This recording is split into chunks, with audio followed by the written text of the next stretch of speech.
प्रदेश की राजधानी होने के नाते रोजाना लाखों लोग लखनऊ आते जाते रहते हैं। इसी वजह से लखनऊ के रेलवे स्टेशन चारबाग के आसपास तो हर तरह के होटलों की भरमार है ही, उससे सटे इलाकों का भी यही हाल है। ऐसा ही एक इलाका है नाका हिंडोला। यहां भी छोटे बड़े तमाम होटल हैं।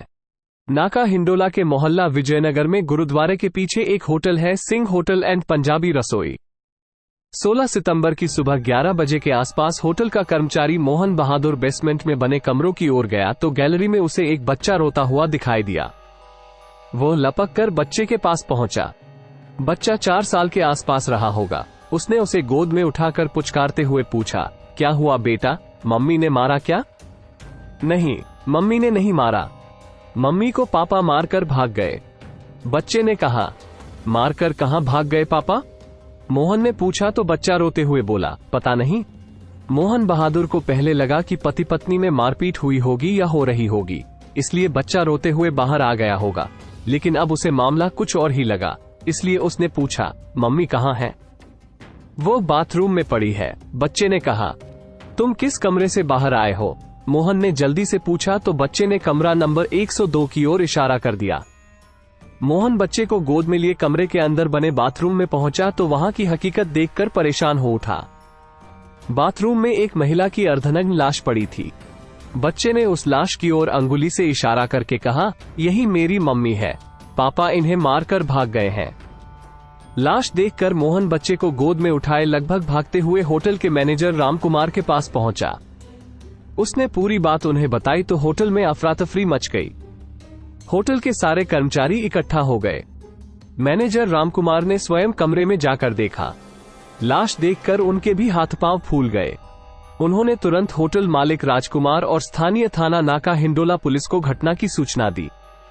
सूचना मिलते ही इंस्पेक्टर विजय प्रकाश सिंह ने पहले तो इस घटना की सूचना पुलिस अधिकारियों को दी, उसके बाद खुद पुलिसकर्मियों को साथ लेकर सिंह होटल पहुंच गए। होटल मालिक राजकुमार उनका इंतजार बाहर कर रहे थे। उनके पहुंचते ही वो उन्हें साथ लेकर बेसमेंट स्थित उस कमरे पर पहुंचे जिसमें लाश पड़ी थी। लाश कमरे के बाथरूम में अर्धनग्न अवस्था में थी। सरसरी तौर पर निरीक्षण के बाद उन्होंने मृतका के नग्न हिस्से पर कपड़ा डलवाया। मृतका की उम्र 22-23 साल रही होगी। उसके गले को किसी तेज धारदार हथियार से काटा गया था, जिससे निकला खून गर्दन से लेकर पीठ के नीचे तक जमीन पर फैला था। इंस्पेक्टर विजय प्रकाश सिंह लाश का निरीक्षण कर ही रहे थे कि एएसपी पश्चिम अजय कुमार और सीओ कैसरबाग हृदेश कठेरिया भी फोरेंसिक टीम के साथ होटल पहुंच गए। फोरेंसिक टीम घटनास्थल से साक्ष्य जुटाने में लग गई तो पुलिस अधिकारी होटल के मालिक और मैनेजर से पूछताछ करने लगे। कमरे की तलाशी में ऐसी कोई भी चीज नहीं मिली जिससे मृतका या उसके पति के बारे में कुछ पता चलता। पुलिस अधिकारियों ने बच्चे को अपने पास बुलाकर पुचकारते हुए प्यार से पूछा, बेटा तुम्हारा नाम क्या है? आयुष। यह मेरा स्कूल का नाम है, घर में मुझे सब शिवा कहते थे। बच्चे ने जवाब में बताया। तुम्हारी मम्मी को किसने मारा?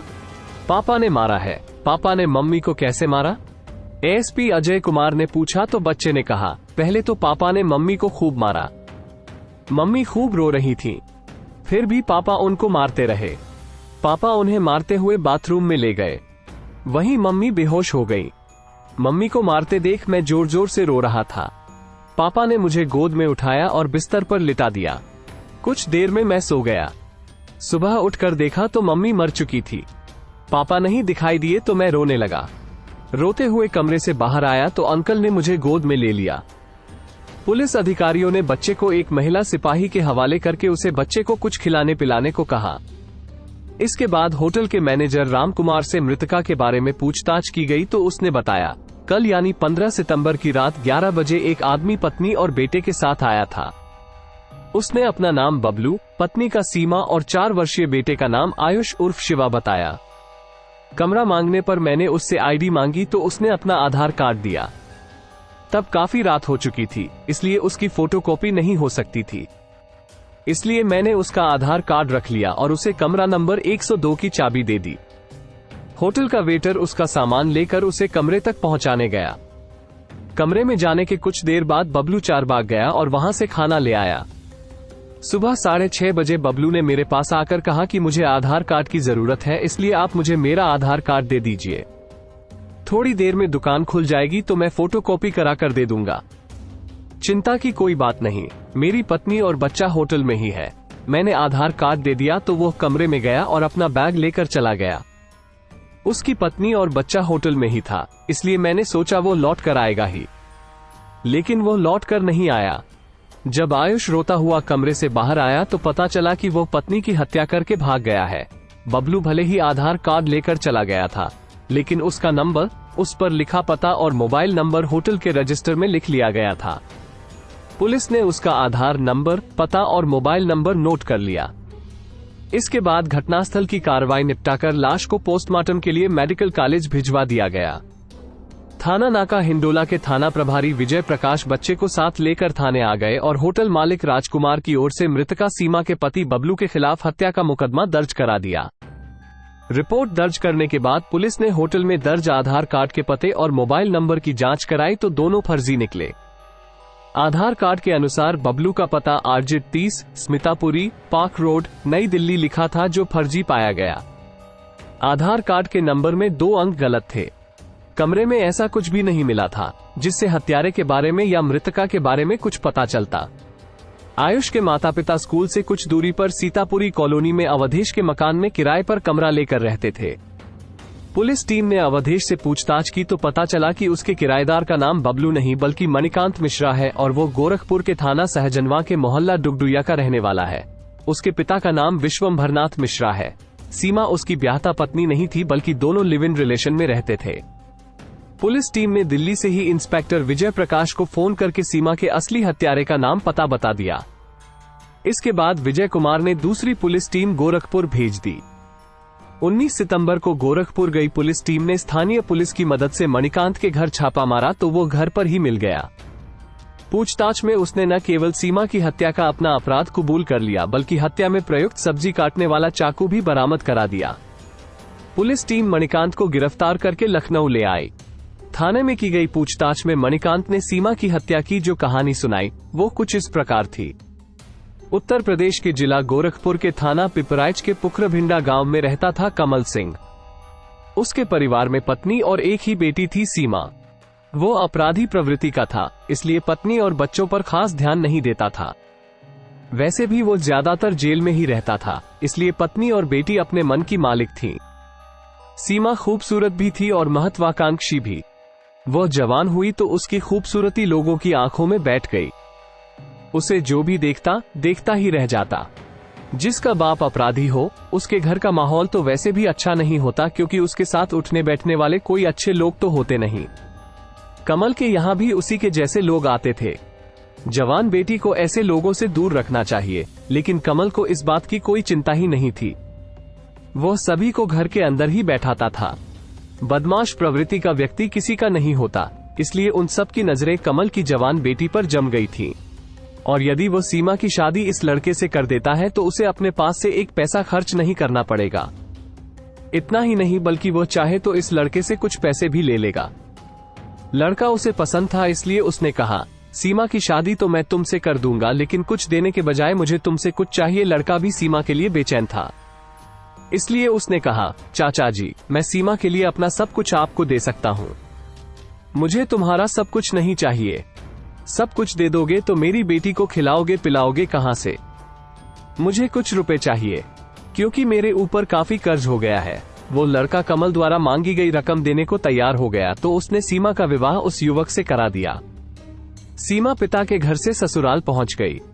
वहां कुछ दिनों तक तो सब कुछ ठीक ठाक रहा, लेकिन बाद में वो लड़का बात बात पर सीमा से मारपीट करने लगा तो परेशान होकर सीमा उससे तलाक लेकर मायके चली आई। सीमा पहले से ही बिना अंकुश की थी। शादी के बाद वो और आजाद हो गई। उसे किसी से भी बात करने या मिलने में जरा भी हिचक नहीं होती थी, कोई रोक टोक भी नहीं थी, इसलिए वो कहीं भी किसी के भी साथ घूमने चली जाती थी। इसकी सबसे बड़ी वजह थी उसकी जरूरतें, इसलिए जो भी उसकी जरूरतें पूरी करता वो उसी की हो जाती। ऐसे में ही उसकी मुलाकात थाना पिपराइच के गांव पकैयार के रहने वाले केदार सिंह के बेटे मनोहर सिंह से हुई तो वो उससे जुड़ गई। केदार सिंह खेती किसानी करते थे। मनोहर सीमा को इस कदर चाहने लगा कि वो उससे शादी करने के बारे में सोचने लगा।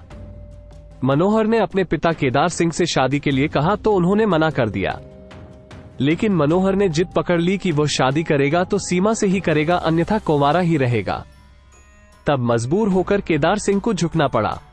वो सीमा से उसकी शादी कराने को राजी तो हो गए, लेकिन उन्होंने शर्त रख दी कि सीमा को उनके हिसाब से घर में रहना होगा, जबकि वो जानते थे कि सीमा ज्यादा दिनों तक उनकी इच्छानुरूप नहीं रह सकती। इसीलिए उन्होंने ये शर्त रखी थी। मनोहर से शादी के बाद सीमा ने एक बेटे को जन्म दिया, जिसका नाम आयुष रखा गया, लेकिन घर में उसे सब प्यार से शिवा कहते थे। केदार सिंह ने सीमा पर काफी बंदिशें लगा रखी थीं। उसे परेशान करने के लिए वो बात बात पर उसे प्रताड़ित करते रहते थे। सीमा को बंदिशें वैसे भी कभी रास नहीं आई, वो तो खुले आकाश में विचरण करने वाली युवती थी। यही वजह थी कि जल्दी ही वो उस घर के माहौल से तंग आ गई। वो उस घर से भागने की कोशिश करने लगी। आखिर एक दिन मौका मिलते ही वो बेटे को लेकर उस घर से हमेशा हमेशा के लिए भाग निकली। सीमा मायके आई तो उसका पिता कमल सिंह किसी मामले में गोरखपुर जेल में बंद था। सीमा अक्सर अपने पिता से मिलने जेल जाती रहती थी। वहीं उसकी मुलाकात मणिकांत मिश्रा से हुई। वो भी अपने पिता विश्वंभरनाथ मिश्रा से मिलने जेल आता रहता था। मणिकांत के पिता विश्वंभरनाथ मिश्रा जिला महाराजगंज में कोऑपरेटिव बैंक की नौतनवा शाखा में सचिव थे। 2008 में उन्हें गबन और धोखाधड़ी के मामले में गोरखपुर जेल भेज दिया गया था। मणिकांत मिश्रा मां बाप का इकलौता बेटा था। मणिकांत भी अपने पिता से मिलने जेल आता रहता था और सीमा भी। अक्सर दोनों की मुलाकात हो जाती थी। कभी दोनों ने एक दूसरे के बारे में पूछ लिया तो उसके बाद उनमें बातचीत होने लगी। बातचीत होते होते उनमें दोस्ती हुई और फिर प्यार। बाप जेल में था, मुकदमा चल रहा था, आमदनी का कोई और जरिया नहीं था, इसलिए मणिकांत दिल्ली चला गया और वहां वो कढ़ाई का काम करने लगा। रहने के लिए उसने डाबड़ी की सीतापुरी कॉलोनी में अवधेश के मकान में एक कमरा किराए पर ले लिया। मणिकांत दिल्ली में रहता था और सीमा गोरखपुर में, लेकिन दोनों में फोन पर बातें होती रहती थीं। सीमा ने उससे कहा कि उसे वहां अच्छा नहीं लगता। इस पर मणिकांत ने उसे दिल्ली बुला लिया। वो बेटे को लेकर दिल्ली पहुंच गई। सीमा को दिल्ली आए 2-3 दिन ही हुए थे कि एक रात उसने कहा, मणि, हम दोनों एक दूसरे को पसंद ही नहीं करते, बल्कि एक दूसरे को जी जान से चाहते भी हैं। हमें एक दूसरे से दूर रहना भी अच्छा नहीं लगता। क्यों न हम दोनों शादी कर लें? सीमा की इस बात पर मणिकांत गंभीर हो गया। कुछ देर सोचने के बाद उसने कहा, सीमा, प्यार करना अलग बात है और शादी करना अलग बात। मैं तुमसे प्यार तो करता हूँ, लेकिन शादी नहीं कर सकता। क्यों? प्यार करते हो तो शादी करने में क्या परेशानी है? तुम शादीशुदा ही नहीं, किसी दूसरे के एक बच्चे की माँ भी हो। ऐसे में मैं तुमसे कैसे शादी कर सकता हूँ? तो क्या तुम मुझे बेसहारा छोड़ दोगे? मैं तो बड़ी उम्मीद लेकर तुम्हारे पास आई थी कि तुम मुझसे प्यार करते हो, इसलिए मुझे अपना लोगे। सीमा, मैं तुम्हें बेसहारा भी नहीं छोड़ सकता और शादी भी नहीं कर सकता। अगर तुम चाहो तो एक रास्ता है। क्या? लिव इन रिलेशनशिप, यानी हम दोनों बिना शादी के एक साथ पति पत्नी की तरह रह सकते हैं। सीमा मरती क्या न करती, वो राजी हो गई। इसके बाद दोनों बिना शादी के ही पति पत्नी की तरह साथ रहने लगे। मणिकांत ने पास के ही चाणक्य प्लेस स्थित एक प्ले स्कूल में आयुष का एडमिशन करा दिया। सीमा की भी उसने एक कॉल सेंटर में नौकरी लगवा दी। वहां सीमा को 5,000 रुपए प्रतिमाह वेतन मिलता था। सीमा जल्दी ही अपने रंग दिखाने लगी। वो घूमने, फिल्में देखने और महंगा खाना खाने पर जरूरत से ज्यादा पैसे खर्च करने लगी। उसका पूरा वेतन इसी में खर्च हो जाता। पैसे खत्म हो जाते तो वो परेशान हो उठती।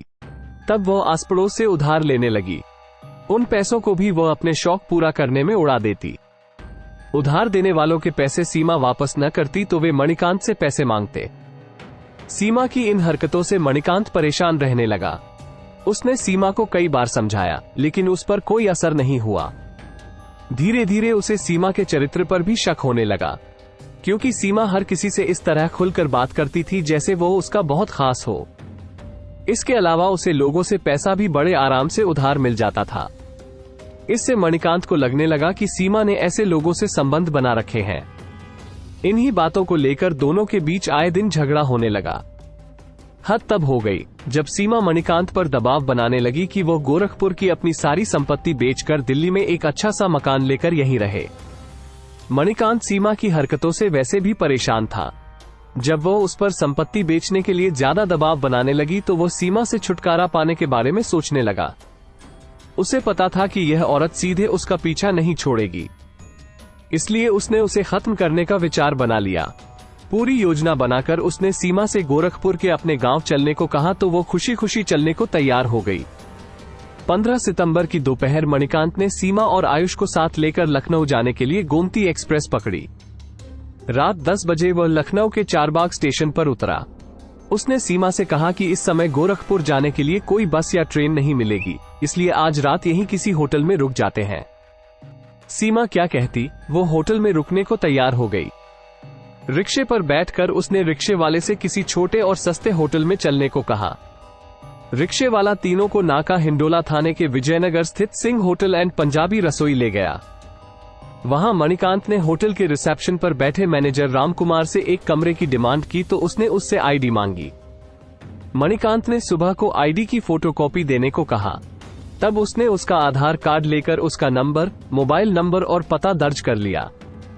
कमरे का किराया 350 रुपए लेकर उसने कमरा नंबर 102 की चाबी मणिकांत को दे दी।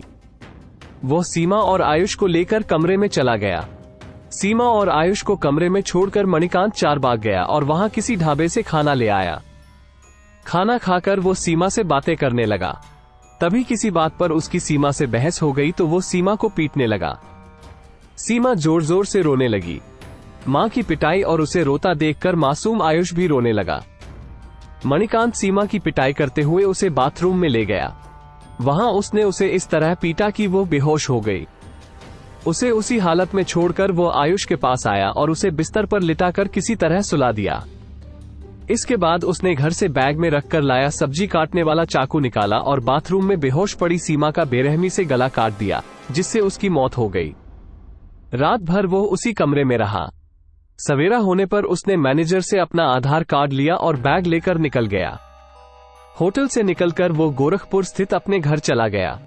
उसने अपनी ओर से होटल में कोई सबूत नहीं छोड़ा था, लेकिन पुलिस आयुष की स्कूल ड्रेस के टैग के सहारे उस तक पहुंच ही गई। सारी कानूनी औपचारिकताएं पूरी करके पुलिस ने मणिकांत को न्यायालय में पेश किया, जहां से उसे न्यायिक अभिरक्षा में जेल भेज दिया गया। पुलिस ने आयुष को चाइल्ड लाइन भेजकर सीमा के पति मनोहर और उसके घर वालों से संपर्क किया तो उसके चाचा चाची आकर उसे ले गए। कथा लिखे जाने तक पुलिस होटल के मालिक के खिलाफ भी कार्रवाई करने की तैयारी कर रही थी। कथा पुलिस सूत्रों पर आधारित।